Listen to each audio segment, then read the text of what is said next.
Hello, good morning students. Please subscribe the channel, drop a like, share and comment. Today's transcription number 327 of Sir Kailash Chandra's volume number 15 on the speed of 100 words per minute. Start. Sir, I am as dejected today as I was on the day the finance minister presented the budget. The description of the problems is correct, but the proposed solutions are not acceptable to us. I do not agree with the concept that linking the Indian economy with the world economy will improve the situation. By world economy, we mean the combined economy of the G7 nations. These nations taken together account for 12% of the world's population and 70% of the world production. How can we compare the economy of poor countries like India with the economies of those nations when the per capita income in India is rupees 4,000 and the per capita income in USA is rupees 5 lakhs, and in the case of G7 it is between rupees 4 lakhs and rupees 5 lakhs. The needs of the Indian people are different from those of the people of America, Britain and Japan. When we return from visits to foreign countries, we talk about the developments in those countries and want to know why such developments do not take place in India. We always try to adopt the latest trends in foreign countries, but this thinking is detrimental to national interest. Therefore, it is not possible for me to think the way the Honorable Minister of Finance thinks, nor do I agree to his views. Mr. Speaker, sir, I heard the speech delivered by the Honorable Minister of Finance. He reiterated the same point that had we failed to pay back the debt we have taken, we would have also been in the same condition in which countries of Latin America have fallen.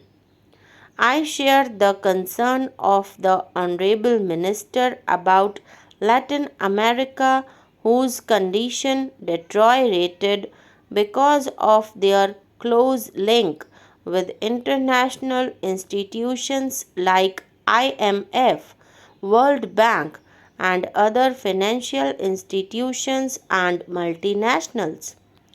Therefore, Mr. Speaker, sir, I would like to tell the people of the country this stark reality that by getting this finance bill passed, the government is going to take the path which would lead to a dangerous situation and which will not be a different situation from the situation of political slavery of the country passed through for a long time unless corrective measures are taken against the implementation of this bill, especially when the country is in a very bad shape.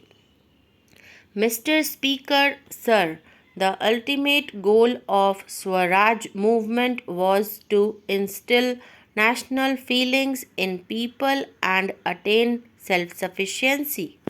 Gandhiji started that movement and many of the present honorable members of the House did not participate in that movement.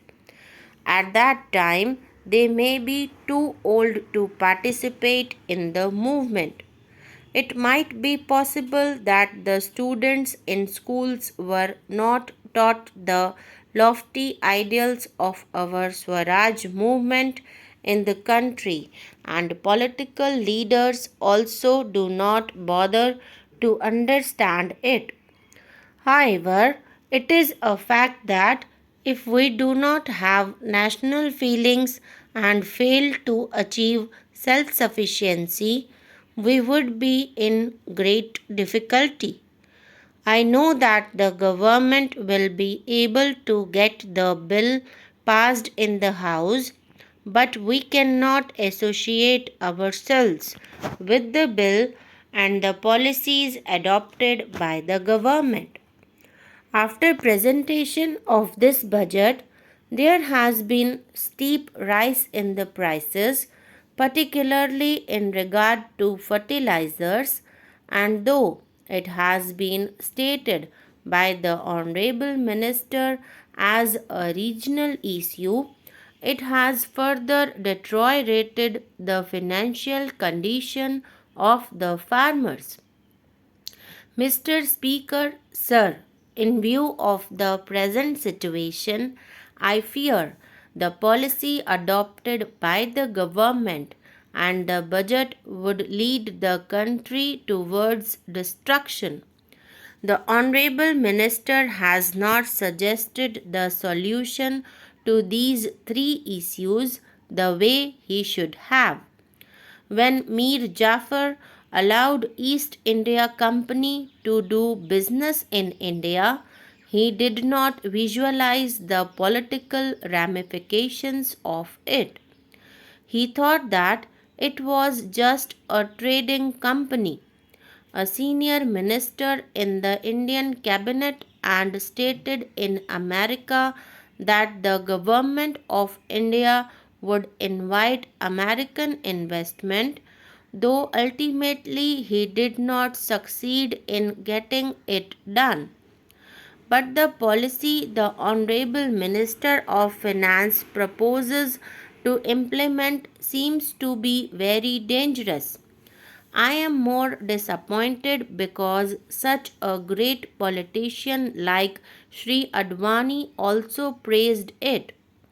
Would it be possible even for such capitalists as Tata and Birla, whom we accuse of imbalancing the Indian economy, to compete with Rockefeller and Ford?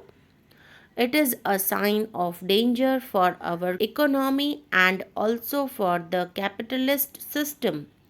The industrialists who have failed to understand the motive of this bill will have to repent and face the consequences afterwards.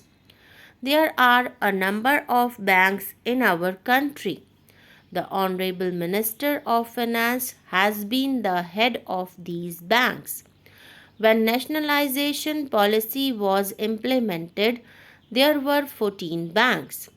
At present, various branches of banks are working in every area and the government have to bear heavy expenditure. Would it not be in the interest of the country that all the banks should be unified?